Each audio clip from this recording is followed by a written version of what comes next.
はいどうも皆さんこんにちは。今回は清須会議についてお話ししていきます。本能寺の変により織田信長が死んでしまい、日本は全国的に混乱していきます。その中でも当事者である織田氏の混乱は大きなものでした。そんな織田氏をこの先どのようにしていくかということを織田家家臣たちが話し合った会議が今回お話しする清須会議です。この会議をきっかけに織田家は2つに分裂して戦うことになりますので、織田家分裂のきっかけともなった事件です。ということでまずは前回の振り返りから始めていきましょう。1582年、明智光秀によって織田信長が殺される事件が起こりました。本能寺の変です。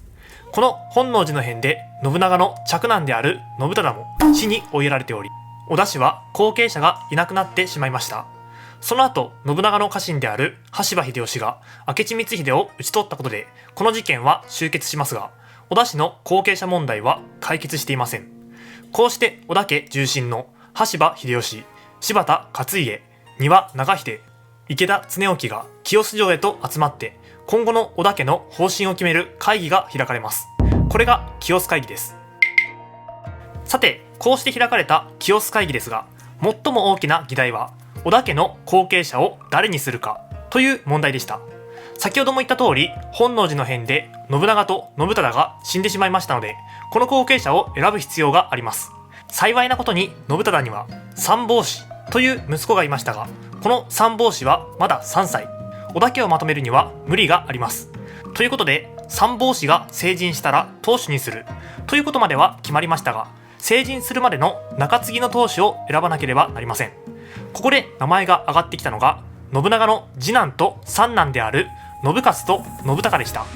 しかしこの2人はどちらも中継ぎとなることを譲らなかったので、会議が終わらなくなってしまいます。これに困った織田家の重臣たちは、最終的にはどちらも中継ぎに選ぶことはなく、秀吉、勝家、長秀、恒興の4人の宿老衆と三法師のサポート役である堀秀政、彼を加えた5人の話し合いによって織田家の運営をしていくことになりました。この運営体制の中で、信長の同盟者だった徳川家康や一門衆の信雄や信孝と連携していくという形に落ち着いたのです。さて、ここで思い出してほしい人物がいます。お市の方です。信長の妹であるお市の方は浅井長政の妻となっており、3人の娘たちを産んでいました。しかし浅井長政と織田信長が対立するようになった結果、長政は信長によって滅亡に追い込まれてしまいます。その後、お市は織田家へ帰ってきていましたが、この清洲会議が終わった後に柴田勝家と再婚しています。会議が終わった家臣たちは自分の領国へと帰っていったので、お市の方とその娘たち3姉妹は勝家と共に越前の国へと向かっていきました。さて、こうして織田家の運営体制が決まりましたが、この体制にはすぐに限界が訪れます。清洲会議の取り決めでは、三法師は安土城に入る予定でした。しかし織田信孝がその決定を反故にして岐阜城へと留め置き、信長の後継者であるかのように振る舞い始めたのです。秀吉からするとこれは話が違います。これをきっかけに秀吉は信孝と対立するようになっていき、そんな秀吉に対抗するために柴田勝家は信孝に接近していきました。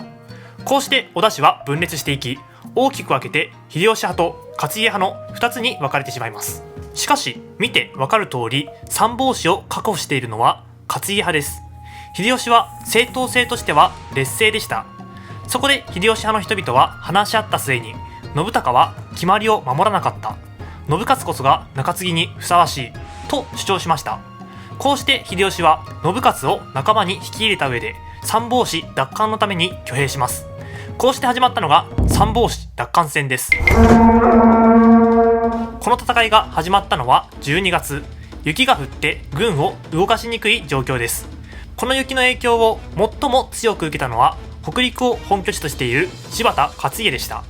雪によって勝家は出陣できないのです。勝家が出てこれないなら秀吉にとっては好都合です。秀吉と信雄は三法師奪還のため岐阜城へ向けて出陣しました。勝家が出てこれないという不利を悟った信孝はあっさりと降参し、秀吉に三法師を渡してしまいます。こうして秀吉派が三法師を確保したことにより、秀吉派が正当性を確保することになりました。つまり勝家と信孝はのけ者にされてしまったのです。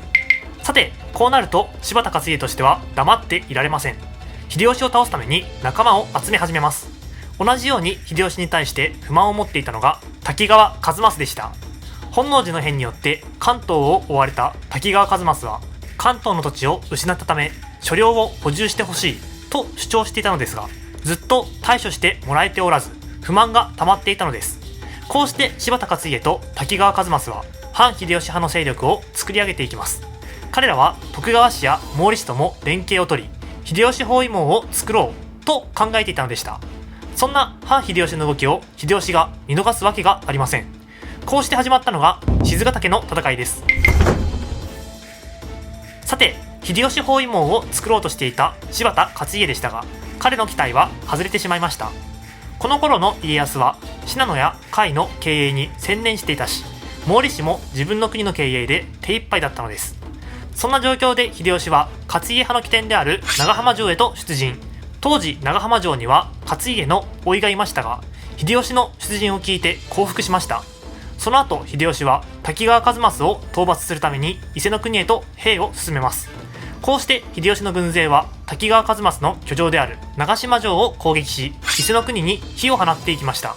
このような状況を見て柴田勝家が動きます。越前を出発して北近江に侵攻してきたのです。これを受けて秀吉は信雄に伊勢での戦いを任せて、自分は北近江へと移動。賤ヶ岳周辺で秀吉と勝家が激突しました。この時秀吉は勝家の後方に位置する丹羽長秀の軍勢や本願寺勢力の一揆に援軍を要請しており、後方撹乱作戦を行っています。しかし勝家の方も負けてはいられません。岐阜城の織田信孝を挙兵させることで、こちらも後方撹乱作戦を行いました。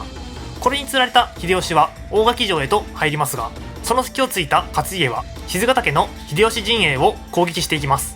ここで勝家の軍勢は秀吉の軍勢を討ち取るなど優位に戦いを進めていきました。